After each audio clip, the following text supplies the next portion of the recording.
Welcome to Resource Law and Regulation with Peter Scott. Welcome to Resource Law and Regulation with Peter Scott. Peter is the founder of Scott Law in Bozeman, Montana, where he represents landowners, businesses, utilities, and local governments in matters involving water rights, land use, and natural resource regulation across the region. On this show, we break down how these legal systems actually work in practice.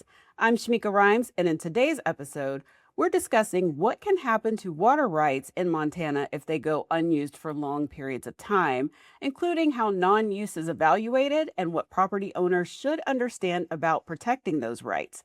It is so good to see you again, Peter. Welcome back. Likewise, Shameika. I am very excited about today's topic. All right, let's kick it off. Well, Peter, what happens under Montana law if a water right is not used for an extended period of time?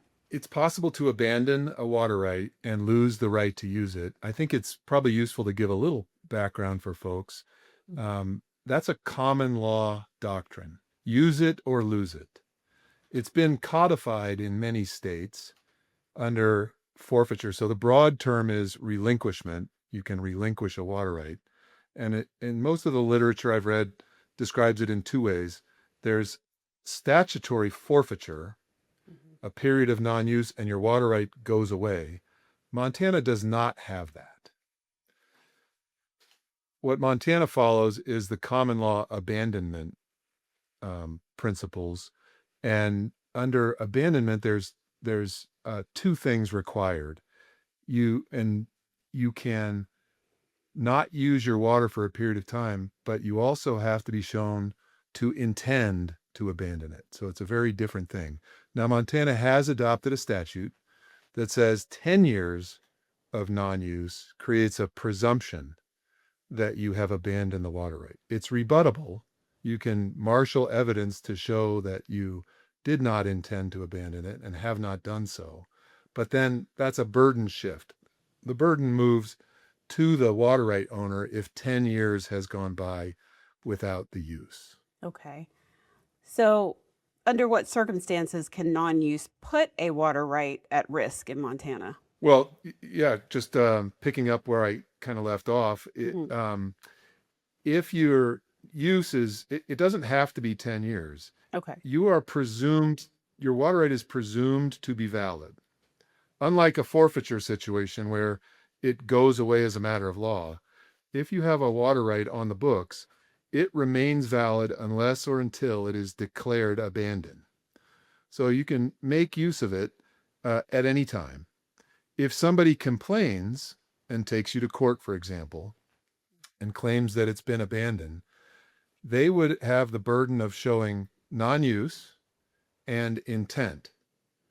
If they're able to show that 10-year period of non-use, the burden then shifts to the owner of the water right to demonstrate there was no intent, as I said before, to abandon it. Can you just break down when we're talking about water rights, for those that are just tuning in that may not know exactly what we're talking about, is it for, like, say, a pond on your property, a well, or something like that?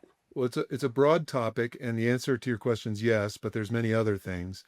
The umbrella term is you can acquire or obtain a water right for a beneficial use. And I'm glad you asked this question, because a real common misconception among property owners is that they own the water. This is my water. That's not the case.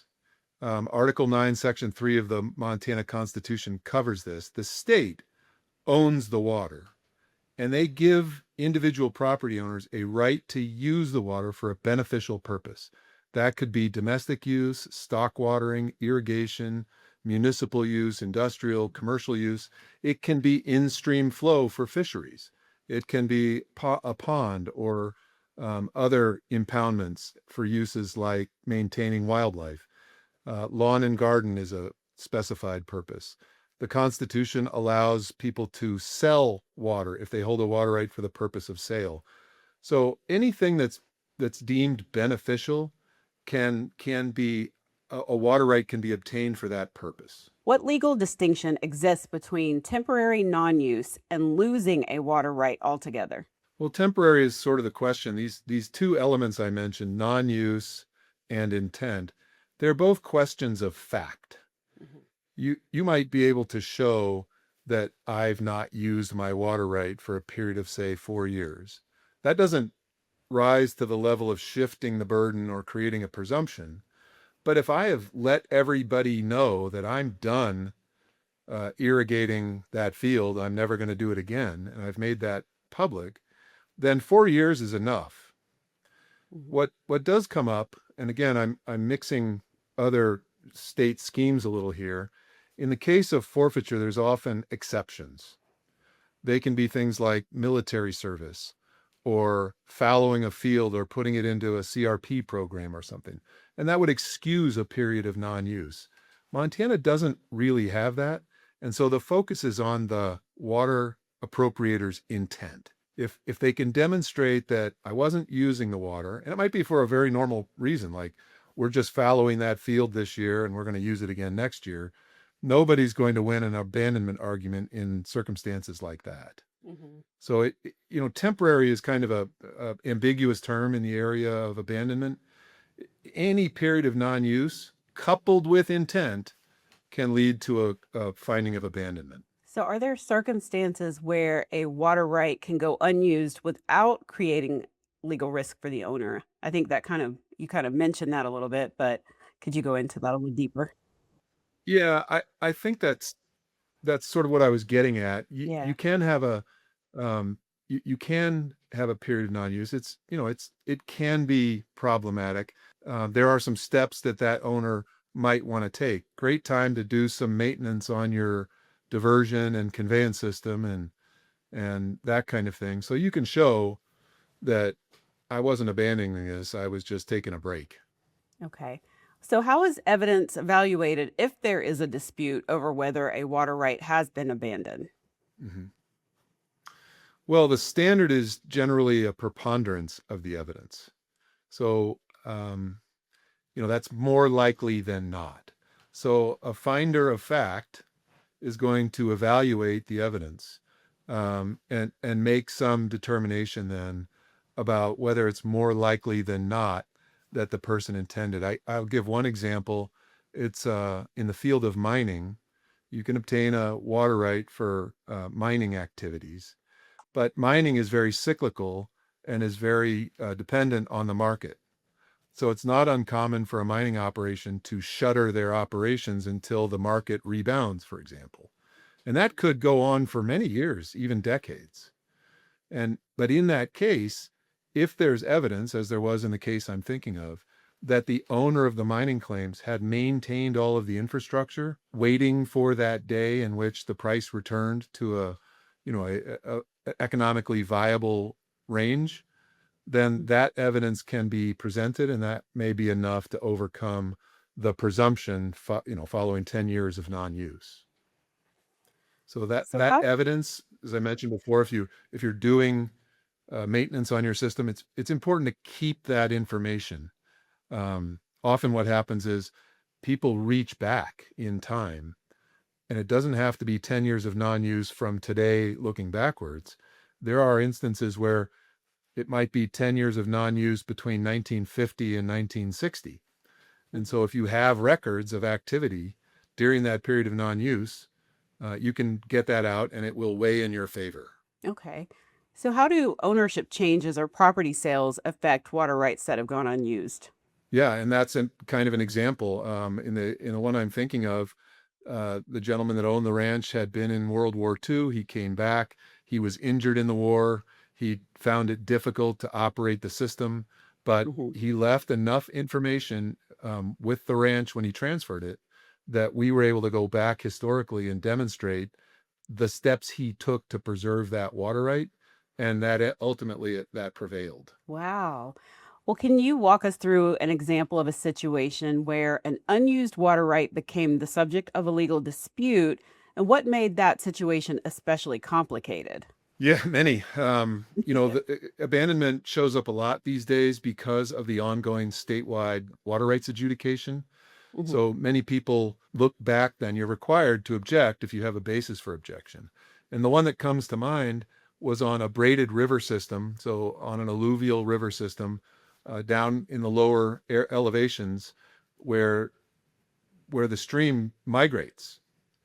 It moves about. Sometimes it avulses quickly, like if you've heard the term of an oxbow in a river where it has a meander loop. Sometimes the elevation will change and it'll just cut it off. And in the case I'm thinking of, that happened a couple of times.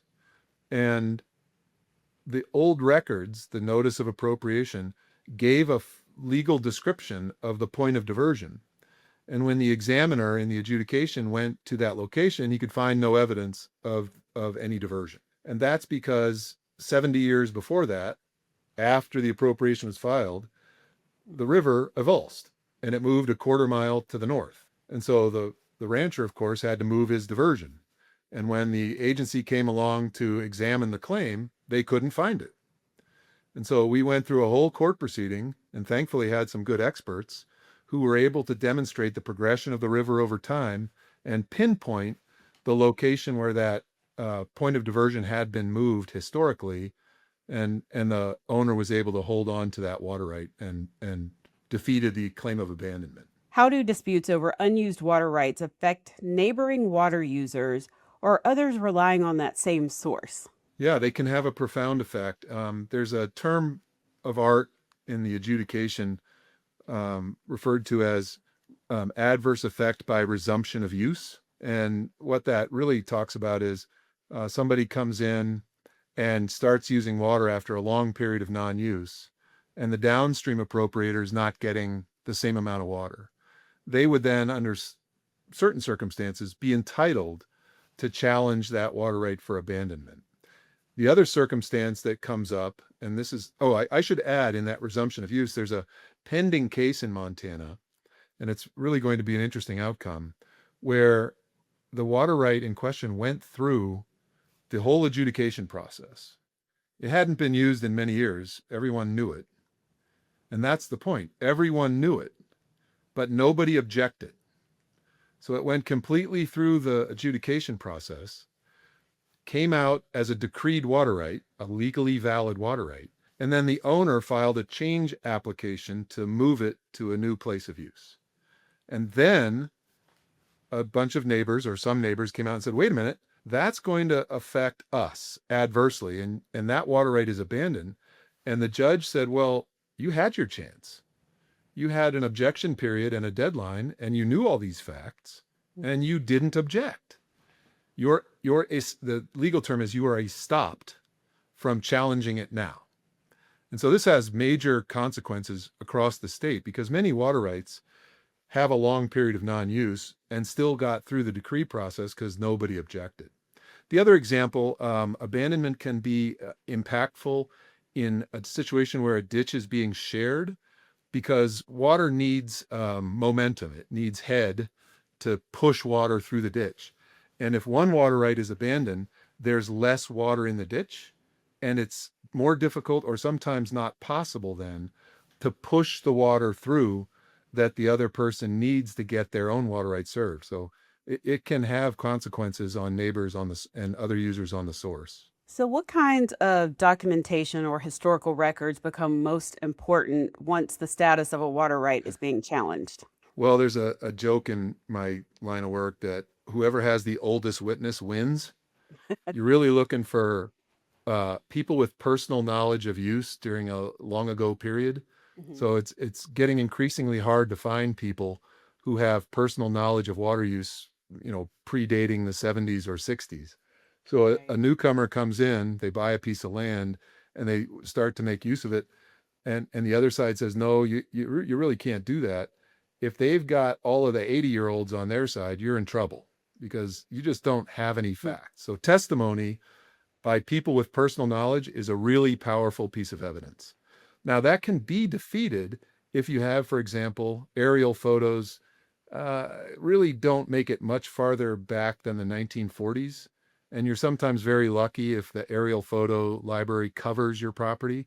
But we have gotten lucky before, and it's not that hard to show irrigation if the photograph is taken at the right time of the year, for example. Even in black and white, experts can easily discern what's being irrigated, what is not. So aerial photos, I mentioned before, any kind of maintenance work, crop records, receipts, all of the stuff that you might use to show up. Following World War II, groundwater use is more common. If you have even old electrical bills showing that the pump meter had been used, those are the kinds of things I try to collect and rely on when I have a client whose water right is being challenged for abandonment. We look for evidence to show the water was used. Okay. Wow, Peter, as always, this has been such an informative conversation. I learn something new every time I talk to you. Great. I hope the audience gets some of that same feeling. Absolutely. Well, that is it for today's episode of Resource Law and Regulation with Peter Scott. If you'd like to learn more about Peter Scott and his work helping clients navigate land use, water rights, and natural resource law in Montana, you can visit scott-law.com. Thank you for listening, and be sure to subscribe, share it with someone who might benefit, and join us next time as we continue exploring how resource law and regulation actually work in practice. Thanks for watching. Be sure to hit that like and subscribe button and leave us a review in the comments.